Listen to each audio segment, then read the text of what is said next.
out, isn't your typical Gonzaga Prep player. At 5'5", he's almost always the shortest guy on the court. But what he lacks in stature, he more than makes up for in speed and ability to soar. The 20 points he scored Saturday to send Prep to state proves cynics were mistaken.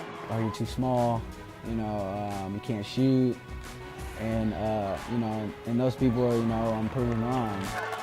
Sam is proving much more than his prowess on the court. He also excels at running back and was first-team All-GSL defensive back. But behind the 1,000-watt smile, there's a story jam-packed with struggle. When I was about, 10 or 11, I was pretty much abandoned, and they left me. Abandoned by his parents in Tacoma, Sam suddenly found himself floating in a world with no foundation. I would ask my friends, hey man, can I come over after school, even to have a snack? For 4 years, he bounced around, staying wherever friends would give him a place to lie his head. When the invitations weren't there, Sam simply slept on the streets. There's a religious part of me where I was like, God is doing this for a reason. But sometimes I would cry and just, think why is God doing this? Intent on avoiding the kind of trouble that beckons from the streets, Sam focused on staying in school. I would wake up and I'd just be like, today's gonna be a great day, and I'm gonna try to go to class. Basketball kept him going too, and it would also prove to be his link to a better life in Spokane.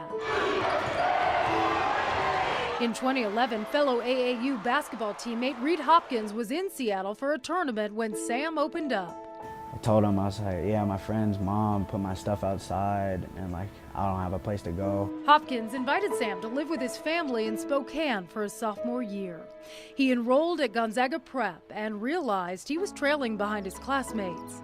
It was a struggle at first, but they really gave me tools and, tutoring and teaching me stuff that I should have, learned a long time ago. By the end of sophomore year, it was time to find a new place to live. Desperate not to return to the west side and likely the streets, Sam turned to then Gonzaga Prep senior Matt Miller. And he always was the person to be like, hey Sam, if you ever need anything, let me know. And we never hung out. We never were really close friends. And he was my last resort, so I called him. Matthew came to us out of the blue and said, Mom and Dad, we need to take Sam. Ron and Jill Miller had only ever seen Sam around school. I think we knew in our hearts right away that, we just had to. It had to be he done. needed us. Yeah. And in a way, the Miller family needed him too. So it was great when Sam was coming, because then I was like, yes, another brother. And we talked about it, we're going to treat him exactly like our other kids, he will get no more, no less. He's a little bit of a picky eater. It keeps coming. Almost 2 years later, Sam isn't just staying with the Millers, he's a member of the family. You'll find his pictures displayed right alongside brother Matt and sister Megan.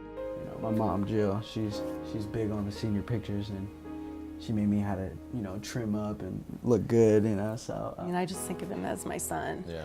And he's, one of my 3 children. And it's so comfortable to, call her mom.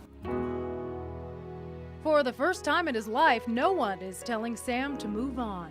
And someone is telling him to do his homework. You do your homework, you do your homework.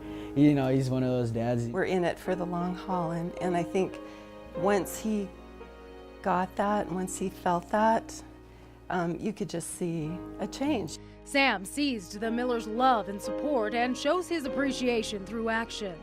We don't have to tell him to get up, get out of bed in the morning. He doesn't need to be nagged at like some of our other kids. It's paid off. Sam's accepted a full-ride basketball scholarship to Montana's Carroll College. This is my room.